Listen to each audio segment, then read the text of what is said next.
What is going on, world? What's up, YouTube? It's Zero here. Today I'm bringing you guys a brand new episode of The 8 Below Show. Welcome everyone to 8 Below. Thanks for being here, guys, to the best entertainment-related show here on YouTube. And I'm super excited about our episode here today. We have a lot of stuff to talk about, so let's get into it. There's been a lot of question marks about the whereabouts of Bella Delphine, who, guys, really exploded on the scene in a major way when it came to content and gaming-related content as well. And that being said, we're going to talk in this segment of the show about what happened to Bella Delphine. There's been a lot of speculation, rumors, rumblings about her whereabouts and what happened here. And I want to get into those things here in this episode and in this segment of the show. So let's get into it. So guys, in an article written by Jess Hardiman of Lad Bible, YouTubers are questioning what happened to Bella Delphine after she disappeared from the internet. A bunch of YouTubers are discussing what's happened to online star Bella Delphine after people noticed she seemingly disappeared from the internet, having not been seen on Twitter and Instagram for several months. So someone else had noticed as well, writing, Bella Delphine took over the internet and then disappeared and then came back again and then disappeared again. Faye on Twitter said she disappeared when the world needed her most. Where is Bella Delphine? So obviously, guys, even a couple of months ago, another fan asked why Bella Delphine disappeared from social media again. Indeed, you may have noticed she's someone you've not seen online for a while. The last time she tweeted was back in February when she posted a link to a range of Bella Delphine themed PC accessories. And so the confusion has now also crossed over into the YouTube world, where several stars have taken it upon themselves to chat about what might be going on in a recent episode of the Painkiller Already podcast, a series hosted by YouTubers. In the show, where the usual presenters were joined by fellow YouTube star, the topic of conversation turned to Delphine. You guys, of course, can check that out if you guys want to. But look, guys, before we go any further, I feel like Bella Delphine was certainly, without question, a very much so a polarizing figure in the YouTube space, in the gaming space, just in general. She obviously she built her following by kind of some quirky, taking quirky images based on Instagram and such. And then it turned into, some more edgy based content as time went. So with that, it's interesting, right? It's interesting to see that, just another one of these stars on YouTube, one of these stars just from a social media perspective has just completely disappeared for one reason or another. Now, obviously, guys, the one thing that where she is somewhat active is from her OnlyFans account, which she has been, relatively active on there. Now, Delphine doesn't appear to have disappeared altogether. For now, you'll just have to pay a subscription fee for the pleasure of her presence. So with that being said, guys, obviously she's still on OnlyFans. She's still trying to create content on there. But outside of that, when we talk about Twitter and some of these other areas in realms of, being able to connect with some of these personalities, that's something that you're going to have to wait for. And really, I'm feeling that there's a possibility that she's going to take a longer hiatus. I mean, she could be on a hiatus for a very long time from, let's just say, the YouTube game, from the Twitter game, from all of that. She could, potentially take a long time to really, whatever the case might be, guys, when she was, obviously being a part of the adult film industry, she may be taking some time from that. We've seen this many a times, guys, from different personalities that have jumped into that, into that industry, have taken time away from social media or time away from the industry as a whole after doing it for a little while. And so it's very interesting to me to see, kind of a similar trend here as to, what's going on, what happened here. Because, she obviously built a massive following. And so the question marks are now going to continue surrounding her as to her whereabouts. Is she going to come back to social media? A lot of people are certainly fans of hers, but aren't on her OnlyFans account. So it's a very interesting and kind of a touchy thing, guys, because a lot of YouTubers out there are still trying to ask the question as to where she is. Is she ever going to come back to social media in a major way, or is she just going to stick on her OnlyFans account? There's been so much, guys, and I want to definitely break down all of that for you as time goes, as I get more information. I would love to continue breaking it down and talking about this as to where she is. What do you guys think, though? Where do you think Delphine is? Do you think that she's just taken a hiatus from, away from social media? Do you think she's only going to stick with OnlyFans? What do you guys think? Let me know in the comment section down below. And for more news and content, stay here with Zero TV. With the release of The Many Saints of Newark, there's obviously a renewed interest in The Sopranos and what the future could look like, guys. Whether we're talking a continued movie or a continued series in the form of television, it's really interesting, an interesting concept, guys, and we're going to break down all of that here in this segment of the show. We're going to talk about a Sopranos prequel series that very well could be on the way. And so I want to break it down with you guys, and we can have a real conversation about it in the comment section down below. So let's get into it. In an article written by Evan Romano of Men's Health, creator David Chase has been in talks to bring his world to HBO Max, with Michael Gandolfini potentially returning. So when The Many Saints of Newark dropped on HBO Max in theaters, it represented a return to the world of The Sopranos that fans haven't experienced since the original HBO series ended in 2007. While the film received something of a mixed, polarized reaction from both critics and fans, one thing is undoubtedly sparked is a further renewed interest in the already eternally popular series. And now we're hearing directly from the horse's mouth, the CEO of Warner Brothers, that more Sopranos could be on the way. So before we go any further, guys, I want to talk about my thoughts about The Many Saints of Newark. What I will say is this. I was very, very excited about the title from watching, obviously the trailers and things of that nature building up to when the film released. Seeing the movie, guys, it was awesome to return back to that world, to the Sopranos world. That being said, though, I did not really like the movie too much outside of the acting. I loved going back to that world. I loved the acting. I loved the casting of Michael Gandolfini, playing as Tony Soprano, an early version of Tony Soprano, taking over for his dad, which is absolutely awesome. And I love all the other actors and actresses, really, for the most part, involved in the movie.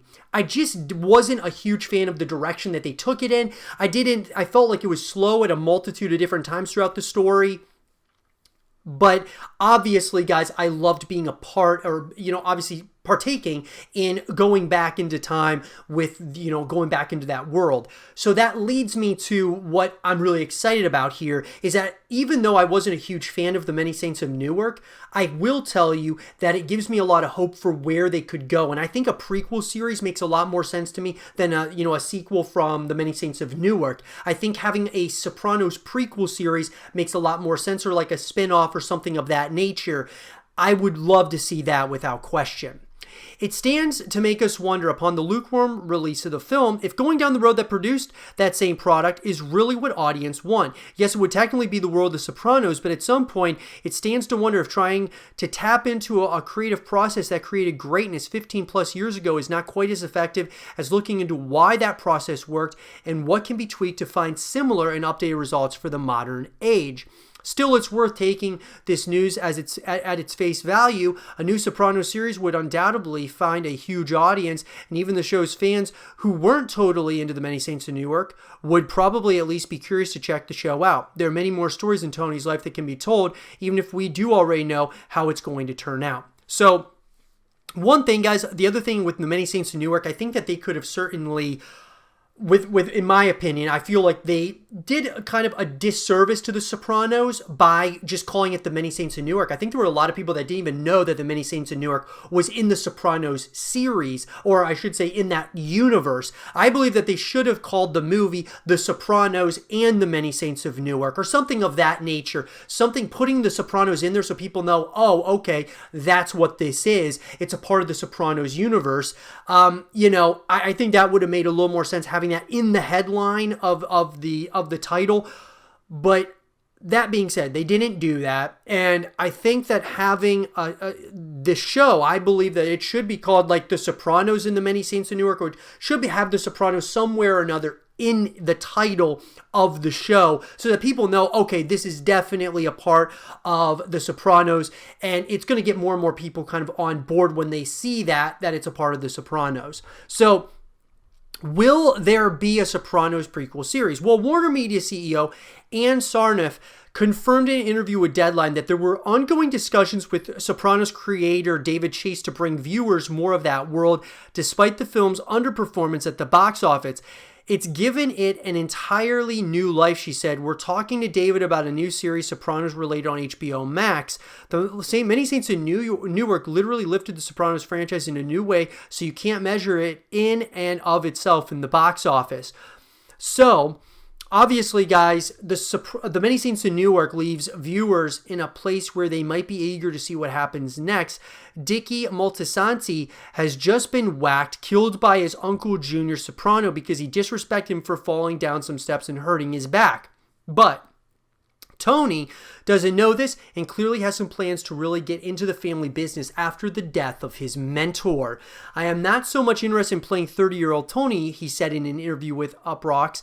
I think if there's an interesting part after this movie before the show that we can explore something about Tony that hasn't been explored in his youth and his 20s. After that, we're getting a little too old. So who would be in the cast, guys? Obviously, this would probably be the trickiest part of pulling together the Sopranos prequel cast. The Many Saints of Newark established the actors who play the younger versions of Sopranos characters fans were already long familiar with, and they're quite famous. A series centered on Tony Soprano would obviously need to star Michael Gandolfini, who has said he'd be interested in returning, but it would also absolutely need to include his parents, Olivia Soprano and Johnny Boy Soprano, who are both very busy actors who may not be able to sign on to a series, which Vera Farmiga and John Berthal. So, look, do I think that this is going to happen, guys? I do think they're going to figure a way to make this happen without question. I just think that a lot of it comes down to, you greenlight one season and then you go from there. I think you try to make this the best possible season of this show that you can before greenlighting multiple, seasons. Make this the best you can. I think Michael Gandolfini is great as Tony Soprano. I think that should stay the same. And, from one point to another, guys, I really feel that this could be something special if they, of course, take on that source material and deal with it delicately for the audience. And I think it could be something pretty amazing. But with that being said, guys, I would love to hear your thoughts about this in the comment section down below. Do you want them to make a Sopranos prequel series? Do you think they should do a sequel, movie? What do you guys think? Let me know in the comment section down below. And for more The Sopranos content and videos, stay here with Zero TV. With the Game Awards right around the corner, I wanted to go ahead and talk about Gears 6, guys. We've talked about Gears of War and this franchise past, present, future, and what we could be seeing at some point or another. And I've talked ad nauseum about Gears of War on the YouTube channel. One of my favorite games of all time. You guys can check out all of that content here on the YouTube channel. But we're going to be talking about Gears 6 here in this segment of the show. Are we going to be getting an announcement soon? Are we going to be getting an announcement at the Game Awards? What could happen here? And what is the future looking like for Gears of War at this very point in time? So let's talk about it. So with that being said, guys, look, I've been very vocal about my, passion for Gears of War, my excitement for the future of this franchise, and what that could potentially look like.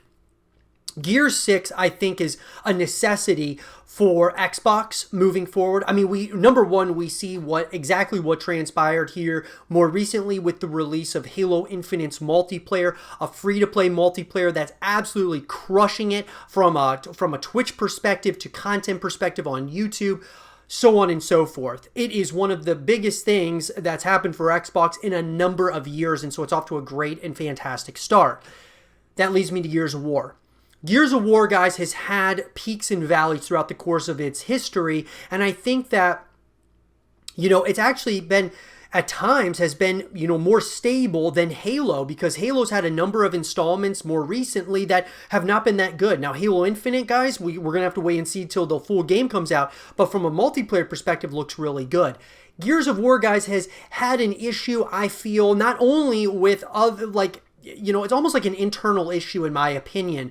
From the perspective of the fans, I think that the fans really give way too much backlash towards the developers for every little thing that they do regarding the game, and that just creates a massive amount of toxicity within the community. So I blame the fans a lot for the issues that are going on with Gears of War. Now, it's not just the fans, it's also going to be the developers team, those that, have kind of been somewhat kind of gotten complacent with Gears of War. They, not that they're not continuing trying to innovate, but I think that there's a lackluster effort when it comes to the esports side, really trying to push that out. Not having free-to-play multiplayer, not having, free-to-play game modes, I think has been very difficult. Now, sure, Gears 5, for instance, as well as the other Gears of War titles, are on Xbox Game Pass, so if you purchase that, you get to play those games. But what I think is really important with Gears 6 is going to be a free-to-play multiplayer like what they're doing for Halo Infinite. Because what's going to happen, guys, with a free-to-play title like that, even if it's just multiplayer, it's going to get people trying the game out. It's going to help expand upon that player base, that player count of people playing the game. We see this up front and, personally, based on Halo Infinite as being kind of like, if you look at Halo as kind of the standard right now as far as from a multiplayer perspective, I think it makes total sense for the Coalition to move in this direction of, hey, let's have some free-to-play elements to Gears of War, that being like multiplayer in Gears 6. I think that makes so much sense to me. What would really make me upset is if they made something free to play, but it was like maybe a co-op mode or something. I think multiplayer needs to be the one that's free to play, not the campaign, not the co-op modes, but the multiplayer. That's the experience that's going to bring people back over and over again, and it justifies having microtransactions in the multiplayer because you're playing it for free. So I just think that Gears 6 needs to take these different, a different approach moving forward, where they're going to be free to play. I think that, the esports scene needs to be supported more with Gears of War. I think that there's a passionate fan base behind Gears of War, and I really feel that it's on the cusp of being something super special when it comes to the esports side. It just needs more support from not only the community. I'm not even going to say it's just, I'm not going to say it's just the developers there. I'm going to say that it's the, fans have to show their support for the Gears of War esports scene. And, I have to get better at it as well. I need to be some more supportive of the Gears scene as well. I'm a huge fan, and I need to be more supportive than I am for the Gears of War esports side of things. So this leads me to, are we going to get an announcement soon? I do think we are, guys. I think we're going to get an announcement soon, and one of the things I would love to see, guys, is that they show like some footage from the campaign, and then at the end they say that it's going to be, the game's going to come out at this time, but the multiplayer is going to be free. That would get so much excitement around the Gears of War community. It would be crazy. It would be absolutely awesome to see a free-to-play Gears of War title. I think it could be absolutely massive. But with that being said, guys, I would love to hear from you all. Do you think there's going to be an announcement soon here for Gears of War and Gears 6 in particular? Let me know in the comment section down below. And for more Gears 6 content and videos, stay here with Zero TV. We've talked a lot on the YouTube channel about Call of Duty and Call of Duty Ghosts 2 in particular, because it's the one title in the Call of Duty universe I really believe needs a sequel or a continuation, guys, in one capacity or another. And the reason I say that is because I feel like it left us on such a huge cliffhanger from a campaign perspective. There were things to like and things to hate about the multiplayer, but I just feel like there's so much that Ghosts brought to the table that it was in between those, the new gen consoles and those old gen consoles, that being Xbox 360, Xbox One, and so it kind of split up the fan base, it felt like, a little bit. And so there's a number of things going against Call of Duty Ghosts, and I want to break that down. Could we very well be getting an announcement for Call of Duty Ghosts 2 for the upcoming title in the Call of Duty universe that's coming out in 2022? So let's talk about it. So, guys, just to kind of rehash, we've gone over that Call of Duty Ghosts 2, I believe, needs to happen based on the ending of Call of Duty Ghosts 1 when it came to the campaign. The multiplayer had things to love, things to hate about it, but I think that it's like a building block that, of what, Infinity War kind of started here and where they could potentially go in the future. Infinity War is continuing to figure out how to make a better and better game and title, as we could see from 2019's Modern Warfare, which in my opinion, guys, was the best campaign ever in Call of Duty. It topped Modern Warfare 2, at least for me. From a multiplayer perspective, it was not as good as, some of the Black Ops titles. Treyarch is the best at multiplayer. Infinity Ward is definitely the best at stories. And, I just think that Call of Duty Ghosts 2, that continuation would be so awesome to see what would happen in the campaign. Number 2, I think they have some building blocks of what they could potentially do when it comes to the multiplayer to make that better. And Extinction. Guys, I've talked ad nauseum about Extinction. Why Extinction would be so awesome to have an Extinction 2.0. I liked it more than Zombies. I know a lot of people love Zombies, but even though I like Zombies a lot, I think that Extinction was better. I just love this concept of having a way to actually beat it, and it was just different with aliens and such instead of zombies. I've always said that Zombies would be great if it had multiple game modes, like the traditional Zombies, and then there was a way you could beat it, and then there was a way that you could save your progress, like multiple different kinds of game modes in Zombies I think would be awesome. Extinction, I would love to see them bring that back where you could beat it, but it also has playing those waves and waves of enemies like Zombies that's never ending, right? And then another game mode where it's never ending, but you can save your progress along the way. I think that would be something really special here. I think that they have the foundation with Extinction to continue moving forward. So what does that leave us with? Well, that leaves us with, are we going to get an announcement, guys? Well, according to VGC, Tom Henderson says, guys, that it's reportedly being that the 2022 Call of Duty is going to be a direct sequel to 2019's Modern Warfare. Now, let's talk about this first from a business perspective. Let's talk about it from a player perspective, so on and so forth. So, number one, a business perspective. Does this make sense? Absolutely. It does, guys. I mean, 2019's Modern Warfare was massive. It was huge. It was really big, guys, introducing, Warzone, and obviously Modern Warfare and Black Ops are the two biggest sub-series in the overarching, franchise of Call of Duty. So, of course, it makes sense to go in that direction. Modern Warfare, having a continuation there, makes total sense. Call of Duty Ghosts 2, even though I think that a lot of people would love that, it may not do as well as Modern Warfare 2 or whatever 2022's Modern Warfare would be called. Now, from a player perspective, I think a lot of people secretly, even if they're not coming out and saying it, really want to Call of Duty Ghosts 2. They really want to see a continuation here. Now, on the other side, though, there's obviously a lot of people who want to see a continuation of Modern Warfare and that sequel. I could go either way. I've just said, though, on the YouTube channel, I want a Call of Duty Ghosts 2. And I feel like if we don't get one soon, we may never see another Call of Duty Ghosts title in the future, the longer that we go without one. And so that's what I'm really hoping for here, guys, is that we get a Call of Duty Ghosts 2. We can always come back to Modern Warfare, but I think Call of Duty Ghosts 2 could be something pretty special. I'd love to hear your guys' thoughts about this. So are we going to get an announcement soon for Call of Duty Ghosts 2? Here's hoping. I think that we as the community, though, have to be the voice. We have to voice our opinion to the developers, that being Infinity Ward, Activision, saying, hey, we want Call of Duty Ghosts 2 to be made. Because a lot of times, guys, you may not think it, but our voices speak a lot more than you may realize. I always bring up Dead Space, guys. I've talked about Dead Space on my channel ad nauseum. We had the trilogy. We wanted a Dead Space 4 to come out. We consistently were pushing that on social media to the developers, so on and so forth. And finally, we're getting a Dead Space reboot, guys.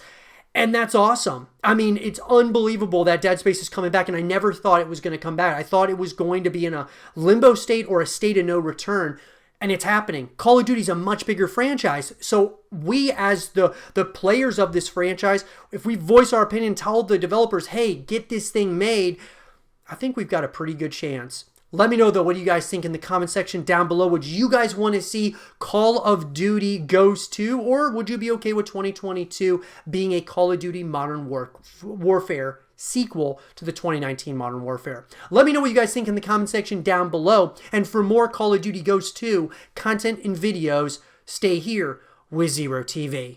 And with that being said, everyone, I hope you guys did enjoy this episode of the 8 Below Show. And if you guys did, leave a thumbs up, subscribe if you're new, stay positive, and as always, I'll talk to you guys all in the next one.